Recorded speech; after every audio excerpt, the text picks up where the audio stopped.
हे राधा एक राधा कुम्हार कुल में प्रगटे राधा हुए राधा श्री कुबाजी महाराज, राधा जिनका नाम हे राधा गुरुदेव के हे द्वारा रखा हुआ केवल राधा दास जी था। राधा केवल दास जी राधा ये श्री राधा कृष्णदास पैहारी जी हे के सत्संग में जाते थे और राधा उनकी कृपा प्राप्त हुई, उनको सदगुरु रूप से राधा वर्ण किया। श्री राधा श्री जाति के तो राधा कुंभकार है, कुम्हार है, लेकिन बहुत महामहिमामयी स्थिति को प्राप्त हैं। जो यहाँ देवर्षि नारद जी कह रहे हैं, आवश्यक नहीं कि उच्च कोटि की जाति के हो तभी वो भगवान की प्रसन्नता का हेतु होंगे। बोले कहते कुम्हार जग कुल निस्तार कियो, केवल सुनाम साधु सेवा अभिराम है। सार में लोग तो इन्हें कुम्हार कहते थे। चीथड़ा ग्राम में ये रहते थे। सदैव श्री कृष्णदास पैहारी जी की कृपा कोर इन पे थे। संतों के सत्संग से गुरुदेव का अद्भुत कृपा प्रसाद इनको प्राप्त हुआ। श्री कृष्णदास पैहारी जी की कृपा का कोर इनके हृदय में ऐसा बढ़ा कि जब देखा कि गुरुदेव का आंतरिक इशारा है कि संतों की सेवा ही भगवत प्राप्ति का मुख्य साधन है। यदि संतों की आराधना की जाए तो अनंत भगवान को प्राप्त करना सहज है। सत्संग संत सेवा का स्वरूप है, उनकी आज्ञा का पालन करना। यदि वो अपनी कुटिया में पधारे तो किसी के पास अगर कुछ भी नहीं तो इतना तो है, खड़े हो गए, ग्रीवा झुका दिया, इसके बाद आसन दे दिया और जल, इतना तो सबके पास है। कोई भी वैष्णव पधारे, कोई भी संत पधारे, आप हरिदास हैं, हरि के चरण आश्रित, इतना करना ही चाहिए, चाहे आप गृहस्थ हो या विरक्त हो। भले आप उनकी कामना जो है, मान लो कोई ऐसे भी आते हैं धनादि की याचना करते हैं, तो हम ये नहीं कहते कि आप पूर्ण करो या आपके सामर्थ्य नहीं है तो आप, इतना तो सब कोई कर सकता है। ऐसा ना हो कि आप अवहेलना कर दे। कोई भी आए प्यार से राधे श्याम बोल करके उनको जल पिलाई, आसन में बैठा लिए। फिर वो जो कह रहे नहीं है तो जय श्री राधे, हमारे पास ऐसी सामर्थ्य नहीं है, यदि है तो भगवत स्वरूप मान करके अर्पित कर दीजिए। देनहार कोई और है, देते रहते दिन रैन, वो तो न जाने कहां से पूर्ति करता है। और वस्तु की सार्थकता है, हरि नाम जप करने वालों के उदर में यदि अन्न गया, उनके शरीर में हमारे द्वारा ऐसी सेवा बन जाए, वस्त्र पहुंच गया या उनके कहीं वास की व्यवस्था हो, ये तो हमारा अहोभाग्य है। अगर कभी ऐसा हमें संयोग मिले, सौभाग्य मिले। ये बात उनके हृदय में बैठ गई थी कि प्रभु को रिझाने का बहुत सरल उपाय है भगवत भक्तों के चरणों का आश्रय, उनकी आज्ञा का पालन, उनकी सेवा। लोग कहते तो थे इनको कुंभकार, लेकिन सही पूछो तो ये वास्तविक कुंभकार है। जैसे कुंभकार है ना, कुम्हार मिट्टी लाता है और उसको पात्र का रूप देता है और फिर दबा करके उसमें जल भरने योग्य बना देता है। ऐसे ही जो इनके समीप आ जाता तो ये उसके हृदय में भाव की रचना करते और भक्ति सिद्धांतों से उसे परिपक्व करके दबा करके प्रेम रस रखने योग्य बना देते। ये ऐसे कुंभकार थे। ऐसा एक महामहिमा में महाभागवत स्कूल में प्रकट हुआ कि जगत प्रणाम करता है ऐसे कुम्हार कुल को, जहां ऐसे महाभागवत श्री कुबाजी प्रकट हुए, केवल राम जी प्रकट हुए। एक बार की बात है कि इनके घर में वैसे तो संत महात्मा आया ही करते थे, कभी एक कभी दो, और ये बहुत ही अकिंचन स्वभाव के। ये केवल 30 बर्तन बनाते थे और रोज एक बर्तन बेचते, उसी से जो आता उसी से संत सेवा और अपने घर का पालन कर। ज्यादा इसलिए नहीं बनाते थे कि भक्ति का सिद्धांत है छठदम सील बीरत बहुकर्मा, निरत निरंतर सज्जन धर्मा। बहुत से कार्यों से वैराग्य धारण करके उचित जो व्यवहार कार्य हो करे, नहीं निरंतर जो साधु महात्मा जन अपने चित्त को प्रभु में लगाते रहते, वही हमारा चित्त लगे। यदि हम बहुत व्यापार, बहुत नाना प्रकार की क्रियाओं में अपने मन को फैलाएंगे तो हमारा मन एकांतिक भजन में नहीं लगेगा। तो प्रभु ने जब सबरी जी के सामने भक्ति का गान किया तो कहा छठदम सील विरत बहुकर्मा, बहुत कार्यों से वैराग्य धारण कर ले।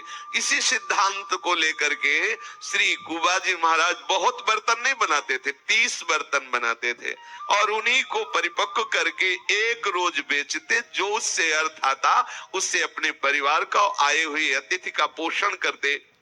एक बार इनके यहाँ संतों की मंडली पधारी और मंडली में तो मानो 20 संत 25 संत ऐसे मंडली चलती थी।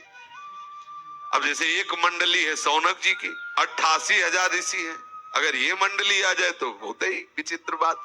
दुर्वासा जी भी कहीं कहीं पाया गया 60,000 शिष्यों से, ऐसा पाया गया। तो संतों की पहले मंडलियां चलती थी, तो 20-25 संत होंगे। ऐसे एक मंडली श्री कुबा जी के घर आई और ऐसे भजन परायण महात्मा के गृहस्थी में कोई ऐसा नहीं कि बड़े बड़े गोदाम लगे, क्योंकि 30 बर्तन बनाना है और रोज एक बेचना है, जो आ जाए उसी से। तो कितना केवल उधर पोषण के लिए हो, तो बर्तन कोई सोना चांदी थोड़ी है, रज के बर्तन है। जितने के भी बिकते होंगे उसमें कितना बचता होगा, कैसे परिवार का पोषण। लेकिन ये निरंतर भजन परायण उतने में ही संतुष्ट रहते। अब जब घर में देखा तो संत सेवा के लिए कोई व्यवस्था नहीं और संत मंडली घर में आई हुई, सबके चरण पखारे, सबको आसन दिया, विराजो। पत्नी से कहा कि अब हमें कहीं जाना पड़ेगा, कर्जा लेना पड़ेगा, संत आए हैं, भूखे नहीं जाने देंगे। देखो वैसे अगर ये हाथ जोड़ के कह देते हमारे पास व्यवस्था नहीं है तो कोई दोष नहीं लगता, लेकिन ये प्रेमी जन है, इन्होंने विचार किया मैं कर्जा ले लेता हूं, संतों के लिए कर्जा ले लेता हूं। संतों का आतिथ्य प्रभु की प्रसन्नता का स्वरूप है, इसलिए ये भगवत पार्षद साक्षात चलते फिरते भगवान के मंदिर हैं। संत जन भगवान साक्षात संतों के हृदय में प्रकाशित है और चलते फिरते ये मंदिर है। एक मंदिर है जहां हमें चल के जाना पड़ता है और एक ये मंदिर है कि चल के आते हमें दर्शन देते हैं। साक्षात भगवान के ये चलते फिरते मंदिर हैं संत जन। अब ये किसी महाजन के पास जाते और कहते कि 20-25 संत भगवान आए हैं, उनके लिए हमें थोड़ा आटा दाल चावल घी चाहिए, आप हमें दे दो, जो काम बताना वो हम काम कर देंगे, आपकी सेवा कर देंगे, या कर्जा रूप में दे दो तो हम अपना बर्तन बना के बेचेंगे, फिर धीरे से आपका कर्जा मैं ब्याज सहित दे देंगे।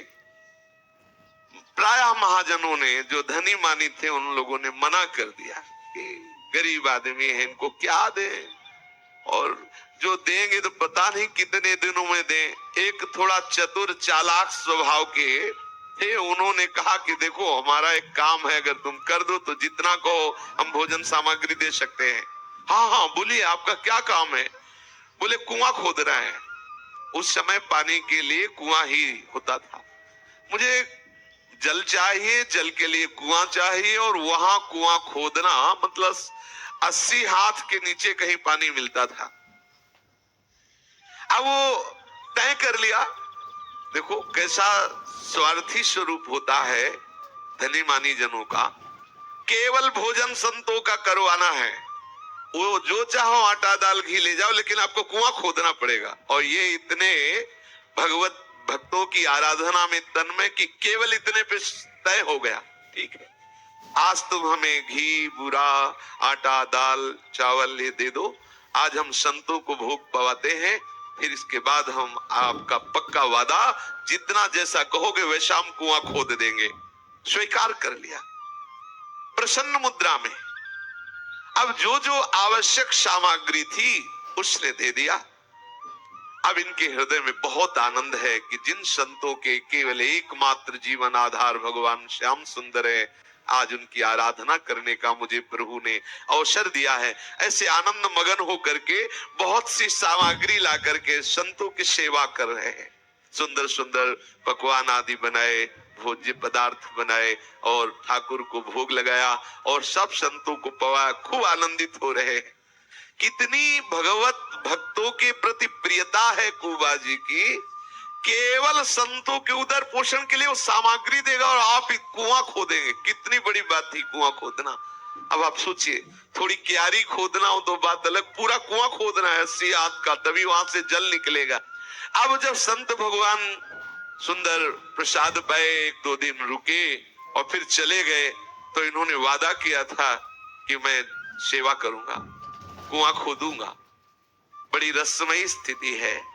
एक एक फावड़ा चलाते हैं, हर फावड़ा में वो नाम उच्चारण करते हैं, राम राम सिया राम सिया राम। पत्नी को प्रार्थना करके साथ लाए हैं। वो मिट्टी के तसले को उठवाती है, फेंकवाती है, और उससे भी कहते हैं कि अगर बात करना है तो हमें राम नाम संबोधन करके बात करना।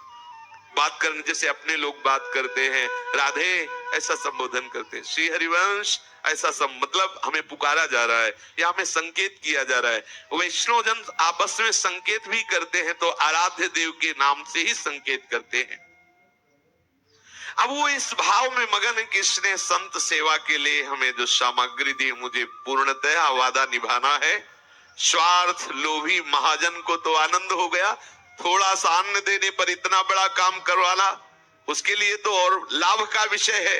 अब ये भगवान नाम कीर्तन करते हुए एक एक फावड़ा मार मार करके रज भरते तसले में, नाम उच्चारण करते हुए तसले को फेंकते जाते। श्री केवल राम जी उस महाजन का कुआं खोदने लगे। खोदते समय आप तोते की तरह भगवान नाम उच्चारण कर रहे हैं, क्योंकि रस में डूबेंगे तो फावड़ा कैसे चलेगा, कैसे मेहनत होगी। इसलिए यहाँ तोते का शब्द केवल रटन। अगर चिंतन में डूब गए तो सेवा कैसे बनेगी। तो जिभ्या से जैसे तोते को सिखा दे बोलता रहता है, ऐसे जिभ्या से निरंतर सिया राम सिया राम सिया राम। एक एक फावड़ा मारते हैं, वहां खोदते जा रहे हैं, जैसे जैसे फावड़ा मारते हैं सिया राम सिया राम। मिट्टी निकाल के तसला में स्त्री को संकेत करते हैं अपनी पर, सिया राम अर्थात उठवाओ, और उठा सिया राम। एक एक कदम आगे सिया राम सिया। कितना सुंदर भजन पद्धति। और उसको फेंकते हैं रज को, फिर सिया राम, फिर आके खोदते हैं। पूरा ऐसे ही फावड़ा चलाना, तसले में डलिया में भर करके उसे फेंकना, और उनकी पत्नी उनका सहयोग करा देती, उठा देते हैं। नाम में डूबे हुए निरंतर नाम रटते हुए बैठते हैं तो राम, उठते हैं तो राम, बोलते हैं तो संकेत में राम, जब प्रसाद पाते हैं तो राम, पानी पीते हैं तो राम, हाँ घर में बैठे हैं तो राम, जाग रहे हैं तो राम, सो रहे हैं तो राम, हाँ एक एक श्वास राम राम राम। अगर वो कुछ दे रहे हैं तो राम, कुछ ले रहे हैं तो राम। सुंदर नाम में डूबे हुए उनकी ऐसी सेवा प्रारंभ हुई। कुछ और नहीं जानते, क्योंकि कोई वेदों का स्वाध्याय, पुराणों का स्वाध्याय कुछ नहीं। नाम, सत्संग सुनना, गुरुदेव ने जो नाम दिया उसी में चित्त पूर्ण रूप से समाहित करना। अब वो कुआं खोदना नाम रटते हुए प्रारंभ किया। अब महाजन को प्रसन्नता हुई, बहुत सस्ते में कुआं खोद रहा है। खोदते खोदते रेतीली जमीन आई, चारों ओर से कई हजार मन मिट्टी खिसक गई। एकदम रेतीली मिट्टी थी और 80 हाथ खोद चुका था, बस पानी निकलने वाला ही था कि ऊपर से पहाड़ी फट गई रज की, और नीचे केवल राम जी दब गए, केवल दास जी। अब वो मिट्टी इतनी थी कि जब लोग दौड़े वहां, उनकी पत्नी आवाज की रोने लगी। लोग दौड़े तो देखा हजारों मन मिट्टी ऊपर लद गई। तो बोले अब तो सवाल ही नहीं कि बच सके, क्योंकि इतनी मिट्टी वहां सांस ही लेने की जगह नहीं, तो निकालना बेकार है। अब कौन मिट्टी हटा, सब हटाए भी तो बचेंगे नहीं। अब उनकी पत्नी को समझाया, कुछ ले दे करके उस धनी मानी ने कि भाई तुम्हारे भाग्य में ऐसा था, ऐसा आदि। अब 1 महीने तक कोई उस कुएं के आसपास भी नहीं गया, क्योंकि बड़ी दुखद घटना घटी। एक दैन्य भागवत दब गया। अब पत्नी तो राजी हो गई कि जैसा प्रभु का विधान, जैसा हमारा प्रारब्ध भोग। 1 महीने की बाद जो है उधर से कोई निकले तो एक ध्वनि सुनाई दी भगवान नाम की, सिया राम सिया राम सिया राम सिया राम। ऐसी ध्वनि सुनाई दी आने जाने वाले लोगों को। गांव में जाकर के सुसमाचार दिया कि वो कुएं के पास से नाम धुनी आ रही है, और बड़ी आनंद प्रदान करने वाली, बड़ी सुखद आ रही है। अब जो लोग उधर उस कुएं के आसपास आते, इतनी आनंदमयी नाम धुनी थी कि सबको एकदम रोमांचित हो जाते, सिया राम सिया राम सिया राम, ऐसा सुध बुध न रहती। और सबको ये लगा कि 1 महीना हो गया।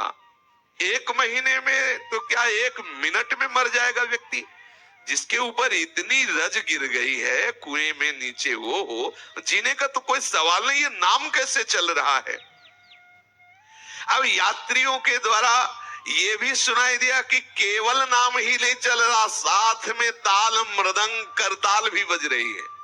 वह सुनाई देता, ताल मृदंग करताल बज रही है। तो उधर से एक राजा निकला, तो उसको जब ये कि काहे को भीड़ लगी, पता चला यहाँ से नाम सुनाई देता है, तो राजा नजदीक गया, सुना, तो बोले यहाँ हो क्या गया था। बोले एक भक्त थे केवल दास जी, वो कुआं खोद रहे थे, मिट्टी ऊपर से गिर गई, वो बहुत गहरा 80 हाथ का कुआं खुद गया था, वो नीचे दब गए थे 1 महीना पहले। अरे उनका तुरंत खुदाई करवाओ। ये कोई दैवी आवाज नहीं सुनाई दे रही, ये तो आवाज उन्हीं की सुनाई दे रही है। अब आप देखो, भला इतनी मिट्टी के नीचे दबने पर कोई जीवित रहेगा, और फिर वहां से कोई बोले तो इतनी आवाज आएगी। ये है भागवतिक शक्ति, ये है संत सेवा का चमत्कार, ये है भगवान नाम रटन की महिमा। ऐसे तो कोई भले प्रमाद कर देता, लेकिन जब राज आदेश हो गया कि तत्काल मिट्टी हटाई जाए, तो मिट्टी हटाना प्रारंभ हुआ। जीव ही मिट्टी हटाई तो देखा कि एक मेहराब सा बन गया, गुफा सी बन गई। देखो कृपालु प्रभु की कृपा। जहां केवल दास जी बैठे हुए थे, काफी दूर तक मिट्टी नीचे नहीं गिरी थी, अपने आप ऐसे ऊपर रुक गई थी, एक गुफा सी बन गई थी। ऊपर सब मिट्टी है और नीचे एक गुफा, बिल्कुल आराम मुद्रा में वो बैठे हुए हैं, और जोर जोर से नाम धुनी हो रही, सिया राम सिया राम सिया राम, ऐसी। और सबने देखा कि उनके समीप बहुत सुंदर पात्र में कुछ भोग रखा हुआ है, बढ़िया सुंदर जल रखा हुआ है। देखो 80 हाथ नीचे कौन भोजन पहुंचा रहा है, कौन जल पहुंचा रहा है, कैसे वायु जा रही है, कैसे यहाँ तो थोड़ी देर अगर किसी थोड़े से भी उसमें, जैसे लिफ्ट में बिजली चली जाए तो प्राण घबराते, भाई जल्दी कुछ व्यवस्था करो, निकाल। 1 महीना उसमें नीचे कैसे प्राण रहते, भक्तों की कैसी अद्भुत सोच के जी में घबराहट पैदा होती। सोच के थोड़ी देर सोचो, एक 80 हाथ का कुआं है, और ऊपर से, ठीक है वो आपके ऊपर नहीं गिरी, थोड़ा ऊंचाई में बिल्कुल पैक हो गया। अब आप इतना सोच के केवल प्राण घबरा रहे, कैसे रहेंगे। लेकिन देखो कैसा नाम प्रेमी महात्मा, कैसा भगवत भक्त सेवी महात्मा, कैसे प्राणों से युक्त, बलवान प्राणों से युक्त है। नाम कीर्तन हो रहा, समय समय पर प्रभु सुंदर जल और भोजन पहुंचा रहे। अरे उन्हीं को नहीं पहुंचा रहे, कितने ऐसे जीव अनंत है सृष्टि में, जो भूमि में के नीचे दबे, जो पहाड़ों के नीचे, प्रभु सबको दे रहे। ये ज्ञान जिसको हो जाता है, वो पोषण भरन न चिंत कराई, श्री हरिवंश विभव विलसाई, वृंदावन की माधुरी। अब तो जो जो वहां थे सब राजा सहित श्री केवल दास जी के चरणों में लिपट गए। भगवत कृपा से बिल्कुल सुरक्षित थे, बस थोड़ा पीठ ऐसे करने से थोड़ा पीठ में कुबड़ निकल आया था। 1 महीने से ऐसे ही बैठे थे, तो पीठ में थोड़ा सा कुबड़, और सुंदर जलपात्र रखा हुआ, सुंदर भोग सामग्री रखी हुई है। आप तो सब कीर्तन करते हुए उनको कुएं से बाहर निकाला गया, घर लाए। अब तो नगर के लोग दौड़ दौड़ करके आ रहे हैं, अलग अलग गांवों के लोग भेंट लेकर के। आश्चर्य की बात है, आश्चर्य की बात, सर्वाश्चर्य के 1 महीने से कुएं में प्राण नहीं गए, वहां भोजन, वहां जल पहुंचा रहे, नाम कर रहे, प्रसन्न मुद्रा में सब लोग आते, प्रणाम करते, पूजा करते। बड़ी भीड़ लग गई उनके द्वार में, चारों ओर झुंड के झुंड भक्तों के समूह आकर के उनको प्रणाम करने लगे कि अहो भाग्य, ऐसे महाभागवत के दर्शन हुए। श्री राधा श्री राधा श्री राधा श्री राधा श्री राधा श्री राधा श्री राधा श्री राधा श्री राधा राधा हे राधा राधा हे राधा श्री राधा श्री राधा श्री राधा जय राधा राधा जय राधा राधा, जय राधा, जय राधा, जय राधा, जय राधा, हे राधा राधा, हे राधा राधा, जय राधा राधा, जय राधा।